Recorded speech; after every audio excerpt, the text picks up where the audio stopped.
Are you able to see the full screen? Yes, sir. Okay, fine. So, Yes, sir. okay, fine.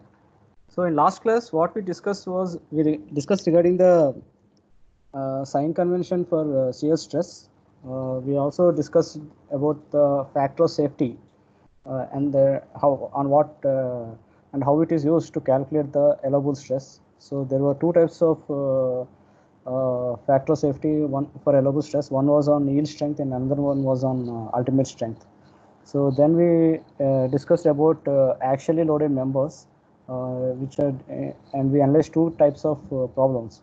In one problem, the axial force distribution is uniform, that is the axial strain distribution is uniform along the length of the bar. In second set of problems, the axial strain is non-uniform, that is the non-uniform strain distribution along the length of the bar. So in the second case, we studied bars which were subjected to intermediate axial loads, and we also studied bars which were assembled by two prismatic segments or multiple prismatic segments.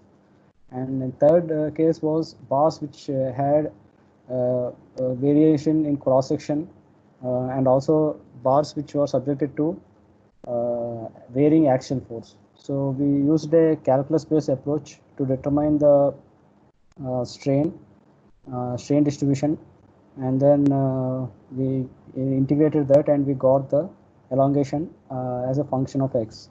So all these structures we studied in the last class were basically statically determinate. By statically determinate, what we mean is that we can simply use the statics equations like force equilibrium equations and find the unknown reactions and the unknown internal forces. So in today's class, we will be studying about indeterminate structures. So in indeterminate structures, using the force equilibrium equations or using just the global equations of equilibrium or is not sufficient. We need to look at the problem, and we need some additional set of equations. So static equilibrium equations are not enough, and we need some extra relations like force displacement relations and also displacement compatibility equations. So we will go through these two sets of equations in the coming slides. So we will not discuss about thermal effects and misfits and pre-strains in this class, but we will study it in the maybe tomorrow's class. So our agenda for today is we will discuss about this statically indeterminate structures. So as I said before, on the figure on the right, you see this bar composed of two prismatic members. So it has one area of cross section here and another area of cross section, different area of cross section here. It is fixed at the bottom end, and a load is applied at the point A, and a load P2 is applied at the junction of these two prismatic segments. So we can find the reaction R by simply applying the equations of equilibrium in the y direction. So R will be simply P1 plus P2, and then we can find the axial force distribution by simply cutting this segment, and then we can cut this segment and we can get the internal force distribution. And once we know the internal force distribution, so for this case it will be P1, and for this case it will be, for this segment it will be P1 plus P2. Both are in compression. And so once we know these values, we can find the contraction of this segment, and we can find the contraction of this segment, and we can find the total contraction. So these are basically statically determinate. So we just use the free body diagrams and get the solutions. So there are another class of problems which are statically indeterminate. So there is a term IN, so indeterminate. So for example, if you see this figure, what has happened is not only is the set of two prismatic members fixed at the bottom, it is also fixed at the top. And then there is an intermediate load acting here. That load is P. And so we have two reactions, RA and RB. So if we apply the global equation of equilibrium, we'll get RA plus RB is equal to P.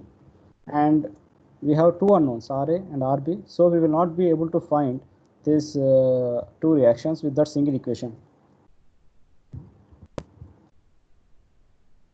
What we need to do is we need to, so we cannot find this using statics alone. So we need, so just by applying equilibrium equations, or equilibrium equations are used interchangeably with the term static equations, or you can use kinetic equations. Both are same. So either you can say equilibrium equation or static equation or kinetic equation. All three are interchangeable words. So we need another set of relations called force displacement relations. So again, force displacement relation is also called as constitutive relation. So we can use these two terms interchangeably, and along with the force displacement relations, we need something called equations of compatibility. So this will look at the overall bar and overall boundary conditions, and then we can say something about the net elongation or net displacement. So these equations of compatibility are also termed as geometric equations and kinematic equations, or equations of consistent deformations. So in statically indeterminate analysis, we need these two things. One is force displacement relations and equations of compatibility. So using that, we can get some additional set of equations which will through which we can find the reactions Ra and Rb.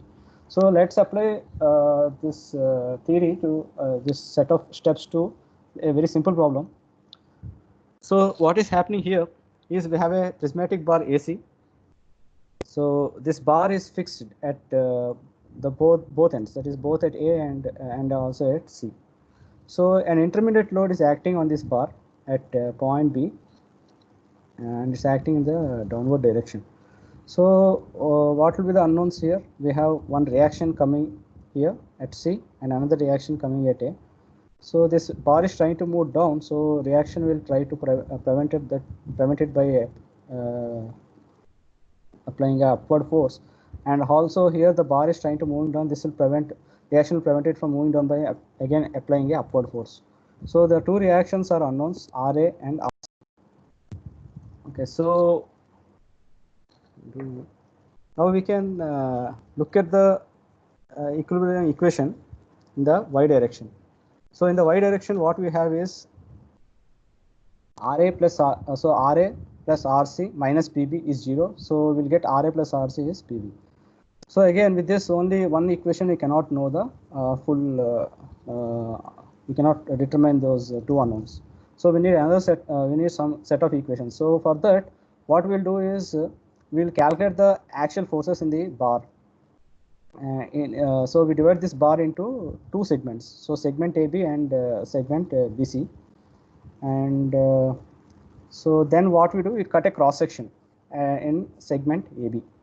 So we cut a section here, and then we draw the free body diagram for the top portion.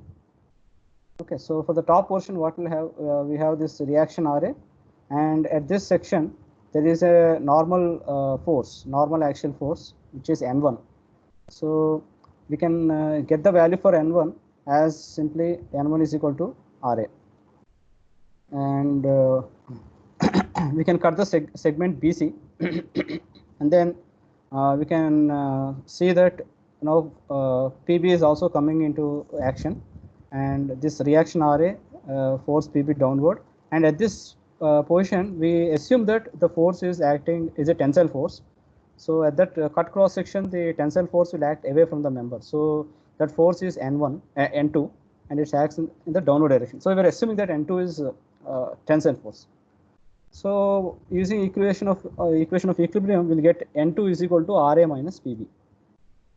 Same thing we can do. Instead of taking the upper portion, we can look at the free body diagram for the lower portion. So what will happen in that case? So if you look at the free body diagram for the lower portion, we have this reaction Rc acting upward. So to balance it, there should be some force here. So we are again assuming that N2 to be a tensile force. So it's acting away from the member. So this is a N2. So for force balance, this value of N2 will be equal to minus Rc. So what it effectively means is that this arrow should be acting in the downward direction, and it will be compressing this member. So this member BC is actually in a state of compression. So now we have found the axial forces in the segments. Now with this knowledge, what we can do is we can find the elongation here. Elongation we can use the force displacement relations to calculate the elongations in each segment. So what is the force displacement relation? So we have already used that relation. Delta is equal to PL by EA. So for this case, the elongation of bar AB, that is delta 1, is equal to N1 times L1 by EA. So this N1 is constant throughout this segment. If you cut this section here, or if you cut a section here, the N1 value will be same, and it will be equal to RA. So throughout this segment AB, constant axial force is acting. So that is N1 L1 by EA, and this is the extension. That is this is the elongation of this bar, and we can calculate the elongation of this bar. So that will be delta 2, which is N2 L2 by EA. But if you look carefully here, N2 value, if you substitute minus RC, what it means is you will get a negative value. That means that this bar will contract. Okay, so this bar will reduce in length. So this portion of the bar AB will increase in length, and BC will decrease in length. So that that decrease is taken care by that negative sign. You don't have to worry as long as you keep this equation. You will not have to worry. Now the force displacement relations are over. Now what is the total elongation of bar AC? So that will be the sum of elongation of AB plus sum of elongation of BC. So if you look carefully, the bar is fixed at the top and at the bottom. So the length of AC is constant. It doesn't change with application of the load. So we'll get one relation that is called the compatibility condition. So the compatibility condition will be the total elongation of AC is 0. That means elongation of AB plus elongation of BC is 0. So we get this compatibility condition.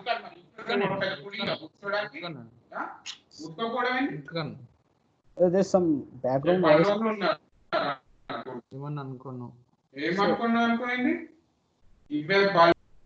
Please turn off your microphones. Your families are voice are coming outside. Okay. Yeah. So yeah. All of you, please turn off your microphones because some family noises are coming. So yeah. So the elongation of AC is 0. So elongation of AB plus elongation of BC is 0. So we will get delta 1 plus delta 2 is 0. So that is the compatibility condition. So we have one relation here, RA plus RC is PB, and second relation is delta AC is equal to delta 1 plus delta 2, which is 0. So using these two equations, we can find the value for an RA and RC. So let's do that calculation here one more time. So yeah. So first thing we need to do is we need to calculate delta 1. So here the axial force distribution is N1 is RA, and in this part we have N2. N2 is equal to minus RC. Okay. So N2 is minus RC. It means it is a compressive force. Now we can find the elongation of AB using force displacement relation. So delta 1 is N1 L1 by A is RA L1 by EA, and delta 2 is N2 L2 by EA, which is minus RC L2 by EA. So we can sum these two, which is the compatibility equation. So we will get RA L1 minus RC L2 is 0. Okay. So what we can do, we can send this RC L2 to the right hand side, and then bring L2 to the denominator on the left hand side and L1 to the denominator on the right hand side. So we'll get something like this. RA by L2 is RC by L1. So whenever you have something like this, A by B is equal to C by D, you can use a property called componendo dividendo property. So A by B is equal to C by D is equal to A plus B by C plus D. So we have A by B is equal to C by D is equal to A plus B by C plus D. So that property we are using here. And if you look carefully, what is RA plus RC? RA plus RC is equal to PB. Okay, so that is actually the equilibrium equation. So we have applied the equilibrium equation in the compatibility equation. Okay, and now we can find the RA value as PB L2 by L, RC value as PB L1 by L. Okay, so this is a very simple problem where we have used the equation of compatibility to get the extra equation, get this extra equation, and then we combined it with the equilibrium equation, and we got the unknown values for unknown reactions RA and RC. Okay, so this is one way to solve the problem. Instead of using N2 is equal to minus RC, we can take N2 is equal to what is that? N2 is equal to it's RA minus PB. That also you can try. So in that case, your N2 value will be like this. So N2 value is RA minus PB. You are treating it as a tensile force. So again, axial stress distribution is like this RA, and here axial force distribution is RA minus PB. So same thing, we can calculate delta 1 is RA L1 by A. Delta 2 will be RA minus PB. This length is L2. So we have L2 by A. So we can add these two, and that sum will be 0. So we have RA L1 plus RA minus PB L2 is 0. So RA we can take common from this equation. So we'll have L1 plus L2 times RA, and PBL2 we can send it to the right hand side. So we'll get PBL2 by L1 plus L2. And to find RC, we can apply our equation of equilibrium. So RC will be RA minus PB. Okay, RA plus RC is PB, so RC will be RA minus PB. So PB into 1 minus L2 by L1 plus L2. So we will get again PB L1 by L. So same answer we can get. So it is your choice whether you want to take the top part for equilibrium or bottom part for equilibrium. You will be getting the same answer. So in this analysis, yeah, we have applied all those 4 concepts and got it. There is another way to solve this problem. And what we do in this approach is we will divide this statically indeterminate problem into two parts, into two determinate problems. So what we do, we first remove the support at the location C. Okay, so then we have this problem, and this is a problem with the reaction R1A and point load PB acting downward. So this problem is statically determinate. Okay, and what we do, the second part, at point C, we apply a reaction R2C. So because of it, there is another reaction R2A. So these two problems we can analyze independently, and then we can find the deformation of this component and find the deformation of this component. And the sum of those two deformations should be consistent with the deformation of this problem. Okay, so initially we have two unknowns, RA and RC.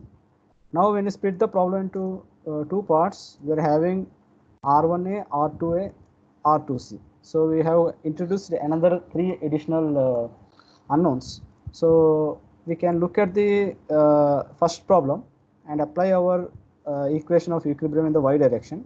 So we will get R1A as PB, and if you look at this problem, we can apply equation of equilibrium, which will be R2C is equal to R2A. And if you apply joint equilibrium at C, if you are looking, if you take this RC value, it will be sum of some reaction force here plus reaction force here. So RC will be equal to R2C. So with this information, what we get is R1A is PB, R2A is equal to R2C is equal to RC. So we can rewrite this entire problem in this way. So we have this PB here, plus we have this RC here, RC here. So if you see carefully, RA is equal to R1A minus R2A at the top. So what is R1A? R1A is PB, R2A is RC. So we are getting back RA is equal to PB minus RC, which is actually the global equation of equilibrium. So what we are doing here is we are splitting this indeterminate problem into two determinate problems. And first problem is this one, and second problem is this one. So in the first problem, what will happen is this bar will extend in length. There is an increase in length of the bar. And in the second problem, there is a contraction in the length of the bar. So increase in length is delta subscript C superscript 1. So that is for the first problem, that is increase in length, and second case there is a decrease in length, that is the bar is shrinking because of this compressive force. So if you analyze these two problems together, means if you look for the net deformation at point C, so net deformation at point C will be 0 because this point C is not moving, it is stationary there. So what should happen is, when you get that whatever extension is taking place in this bar should be balanced by the compression which is acting, which is whatever shrinking is happening in this bar. So we have delta 1C is equal to delta 2C. So whatever length this bar is extending, the same length there should be a shortening happening in the second problem. So when you combine these two, then we'll get a net delta C as 0. So we can do that analysis now. So first thing is we have to calculate what is delta 1C. So yeah, we have our two problems here. So we have RA, RB, RC, and we are splitting into two problems. One is PB with PB acting at point A and PB acting downward, and RC acting in the RC which is compressing the bar. So what is delta 1C? So if you look at this problem, if you cut a cross section here, there will be a tensile force PB acting here. So this entire bar, entire segment AB will be subjected to a tensile force, uniform tensile force. And if you cut any cross section in the segment BC, there will be no tensile force because these forces will balance out here, and here there will be zero tensile force. So that is, there is no tensile force in segment BC. So what will be the deflection delta 1 C? It will be PBL L1 by EA. Okay, that is a deflection in 1C. And here we are giving a compression, uniform compression throughout the bar, and so the decrease in length will be delta 2C, and delta 2C will be RC times L by EA. So because of that compatibility, that this increase in length should be equal to the shortening, so we'll have delta 1C and delta 2C as equal, and from that we can get PBL1 by EA is equal to RCL by EA. So from this we can get RC value as PBL1 by L, and then we can use our equilibrium equation and we can get our RA value. So RA will be PB minus RC, which will be 1 minus L1 by L, which is L2 by L. So this is another way to solve this problem. So what we are effectively doing is we are removing the support and allowing the bar to extend freely, and then we are applying that reaction RC so that the bar will come back to its original position. Okay, that is what we are doing in this problem. So again, we will use this concept later when we analyze temperature changes.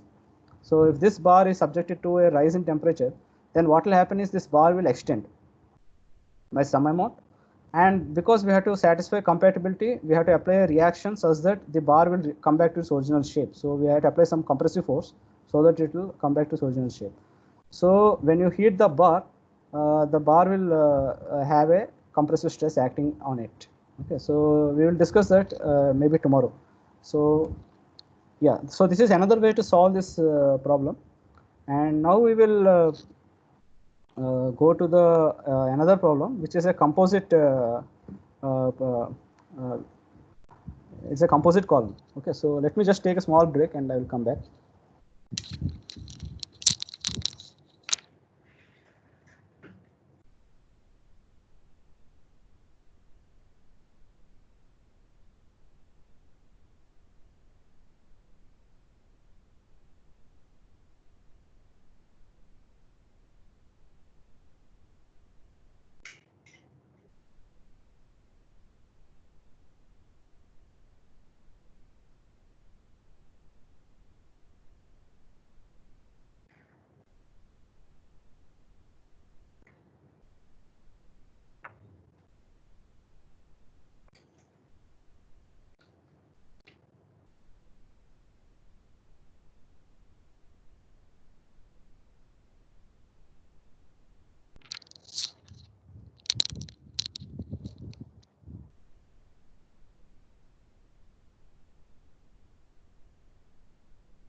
Yeah, so let's come back to this problem. So here we have a circular steel cylinder. So the inner portion is a cylinder, and outer portion is a copper tube. So these two are acting together, and the total length is L. That is height of that system is L. So we are applying a load through a cap. This cap will not deform. It is a rigid cap. So there is a rigid plate, and we are applying some compressive load from the top on this system, on this composite cylinder. So what will happen is, under the action of these loads, this cylinder will shrink along with the tube, and we are asked to find what is the compressive force in the steel cylinder, what is the compressive force in the copper tube, and what are the stresses in the steel and copper, and what is the shortening of the entire assembly. So the area of cross section of the cylinder is of the steel cylinder is AS, and of the copper tube is AC. So let's look at the problem here. So what we do is, we will define some quantities here. One is the distance moved by the this rigid cap, which is acting on the top. So the distance moved by this rigid cap, let that be delta, and then we have the force in the outer copper tube as PC, and then the force in the steel cylinder as PS. Now these three are unknowns. These three are unknowns, and we want to find this. So we need to apply. We can apply our equation of equilibrium. So we can apply equation of equilibrium for the rigid cap. So from the top there is a load P acting, and the resistance by the copper tube is PC, and the resistance by the cylinder, by the steel cylinder is PS. So our equation of equilibrium will be P is equal to PC plus PS. Now this is one equation of equilibrium. Then what we can get after equilibrium equation, we can we can get the force displacement relations. Okay, so let the steel cylinder compress by delta C, and copper cylinder compress by delta S. So we can get the force displacement relation. PS is equal to EA by L. So EA is for the steel, length is same, and delta S. And similarly for the copper tube, P is equal to EA by L. So C represents copper, EA by L times delta C. So these are the force displacement relations. So we have got three equations, and we have introduced two more unknowns, delta C and delta S and delta C. So totally 1, 2, 3, 4, 5 unknowns are there, and 3 equations are there. So we need to have another 2 more equations, and those 2 equations are obtained from the compatibility conditions. So this bar is rigid bar. So whatever this cap is a rigid thing, and whatever displacement in the downward direction happens, same displacement or same contraction will occur in both the cylinder and the tube. So whatever delta is going downward, same shortening is occurring here. So we have our compatibility equation. Shortening the copper tube, delta C is equal to the movement of the rigid cap downwards, and also the shortening the steel cylinder will also is equal to the movement of the rigid cap downward. So these are the compatibility conditions. So totally we have 1, 2, 3, 4, 5 equations and 5 unknowns. 1, 2, 3, 4, and 5. So these are delta S, delta C are the additional 2 unknowns. So now what we do is, in this equation, we impose the force displacement relation, and we can get the one equation here. So we are substituting ES AS by L times delta S. So instead of delta S, we substitute delta. Okay. Similarly, EC AC by L delta C. Instead of delta C, we substitute delta. So we get this P is equal to ES AS plus EC AC delta by L. So the applied load is given. So we can find delta. So delta is equal to EL by ES AS plus EC AC. So this is the deflection delta. Just a minute, I'm getting some call from some place.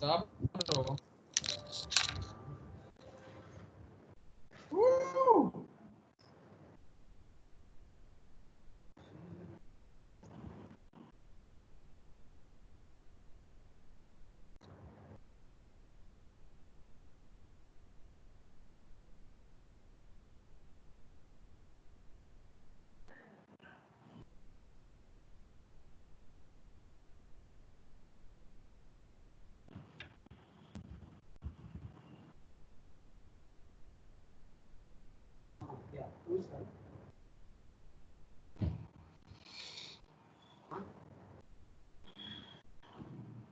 Please call me after half an hour. I'm in the class. Taking online class.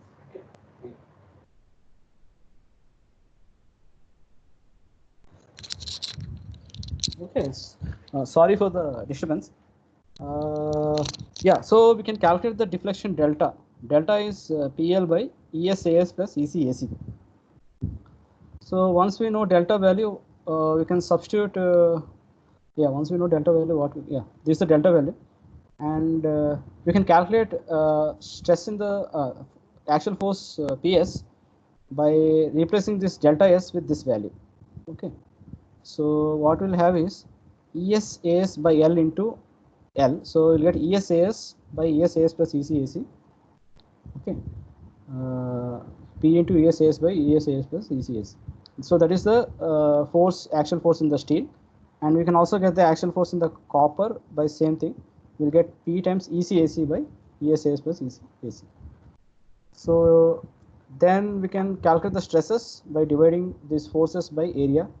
So area of steel will get we'll remove this AS, we'll get this term, and the stress in the copper will be, we remove this AC term and we get the stress in the copper. So this is a very simple problem, and we have applied all these three things. One is equilibrium equation, other is force displacement relation, and the other one is compatibility condition. So with that we can find those unknowns. So this is regarding this composite tube, and now we will discuss about indeterminate truss systems. Okay, so in this system, what we have is three bars: AB, AC, and AD, and there is a point load acting at A in the vertically downward direction, and the properties of the bar are like this. Property of AC is Young's modulus is E1, and area of cross section is A1. And for bars bars AB and AD, uh, bars AB and AD have same Young's modulus. So they have E2 and A2. So A2 is the area of cross section, E2 is the modulus of elasticity, and this angle is alpha, and same angle is there alpha. So this entire thing is symmetric with respect to this vertical line. With respect to AC, this body is symmetric. So what is asked is we are asked to find what are the elongations and stresses in the bars AB, AC, and AD. So how to solve? So before going ahead, we know that this length is L. So AB is equal to AD. Both will be equal to L by cos alpha.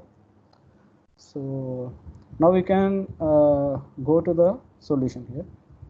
So we have how many unknowns? We have three member forces, 1, 2, 3 member forces, and three member elongations. So elongation is member AB, elongation in member AC, and elongation in member AD. Okay, so there are 6 unknowns. So the 3 member forces and the 3 member elongations. So member elongations we are denoting by delta AB, delta AC, and delta AD. So first thing, we need six equations to solve for this. So first set of equations is the equilibrium equations. Okay, so equilibrium equations we can apply along the horizontal direction, and also we can apply along the vertical direction. So we get two equilibrium equations. So let's apply it along the vertical direction.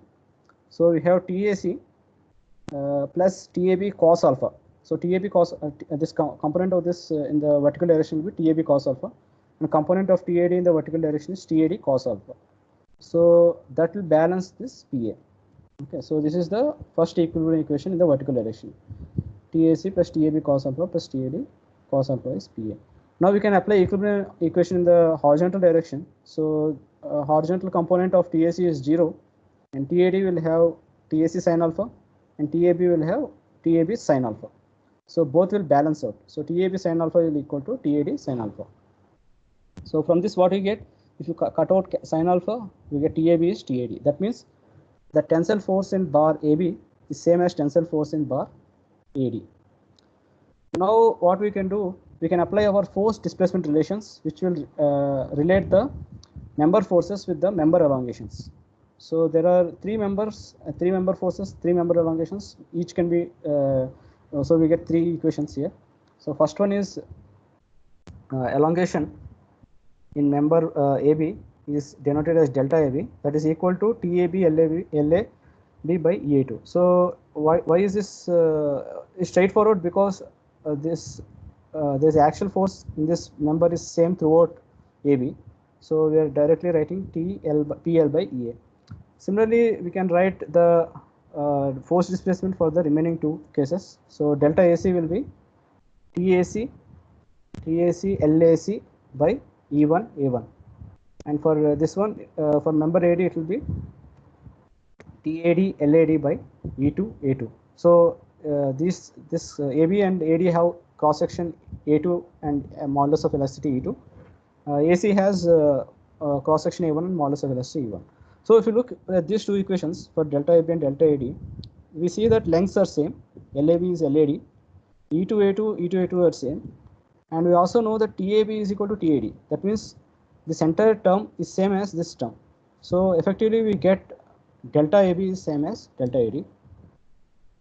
So the deformation in this bar is same as deformation in this bar.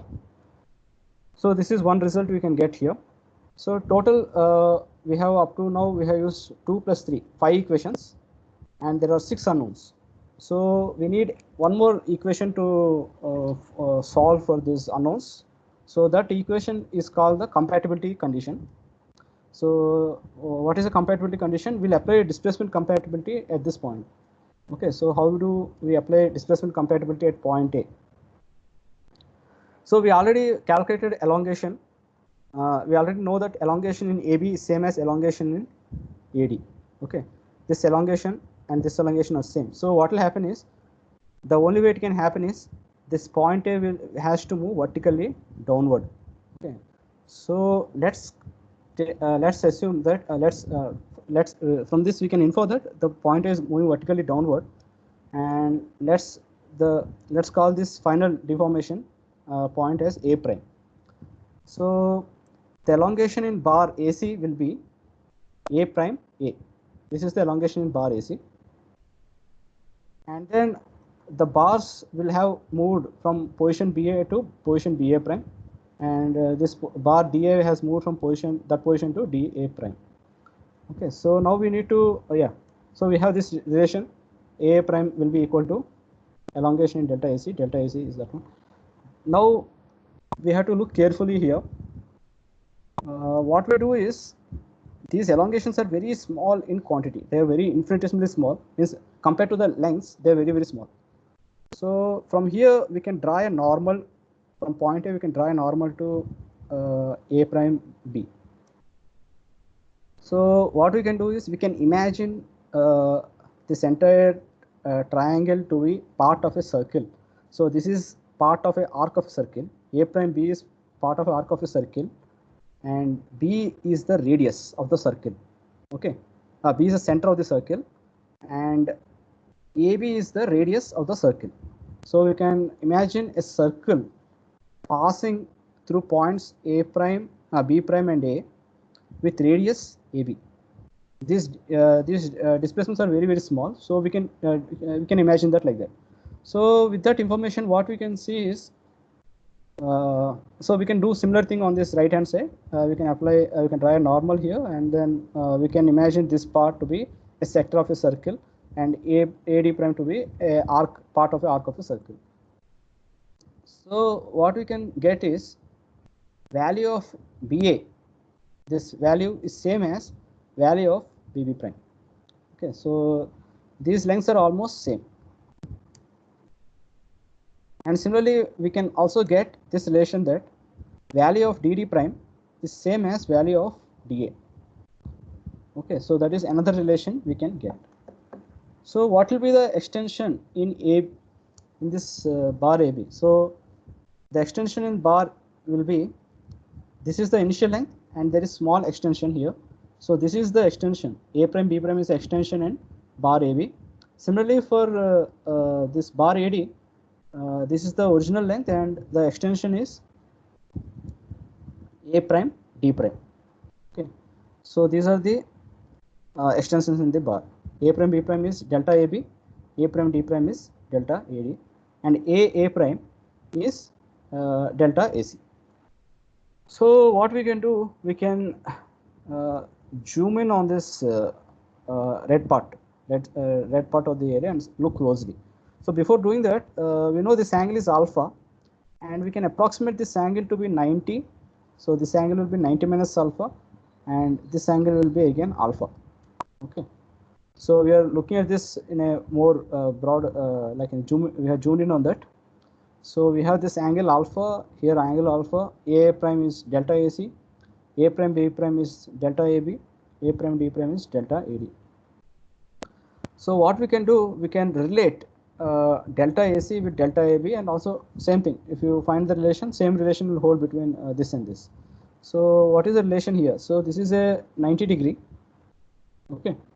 So delta AC will be delta AB by cos alpha, or we can say delta AB is delta AC cos alpha. So either way it is okay. So delta AB is delta AD is delta AC cos alpha. So this is the displacement compatibility equation. So this is the sixth equation which we need to solve for those 6 unknowns. So what we do, we can use this relation into the, and we can apply them. So first thing we know is delta AB is delta AD is delta AC cos alpha. So from the force displacement relations, delta AB is rewritten as TAB LAB by E2A2, and from delta AD is written as TAD LAD by E2A2, and delta AC is TAC LAC by E1A1, and then there is a cos alpha term here, so we have that cos alpha. So what we can do is LAB and LAD is actually L by cos alpha, LAC is actually L. So we can rewrite the term L by cos alpha here, and replace LAC with L. So here we can cancel out L terms, and then we can send the cos alpha terms to the denominator. So we'll get TAB by E2A2 cos square alpha. So TAD by E2A2 cos square alpha, and we will get TAC by E1A1. Now we can use our componendo dividendo technique to simplify it further. So what we do, we have A by B is equal to C by D is equal to E by F. So we can multiply this term with cos alpha on the top and cos alpha on the bottom. Here also we can multiply with cos alpha on the top and cos alpha on the bottom, and then we can add those top 3 numerators and add the bottom 3 denominators. So what we get is TAC plus TAB cos alpha plus TAD cos alpha, which is equal to E1A1 plus E2A2 cos cube alpha plus E2A2 cos cube alpha. So there are 2 E2A2 cos cube alpha, so we get 2 E2A2 cos cube alpha. So why you are writing it like this? We're writing it like this because it is of the form of the equilibrium equation. TAC plus TAB cos alpha TAD cos alpha is equal to PA. So that's the reason we are multiplying the top this numerator TAB with cos alpha, this numerator TAD with cos alpha. So once we do that, we get that form of the equilibrium equation, and this we can replace with PA. That is a known term. And here denominator will be same. It will be E1A1 plus 2E2A2 cos cube alpha. So from this TAB we can get as equal to TAD. So E2A2 cos square alpha times PA by the denominator. And TAC we can get as PA times E1A1. Where is E1A1? PA times E1A1 by 2E2A2 cos cube alpha plus E1A1. Okay, so this is the way we can solve this problem. So the main thing is that for the test system, you have to look at that displacement compatibility, see how the angles and how the displacements change. So I think I have slides up to this point. So I mean, my slides are over. So I think I can conclude the class now.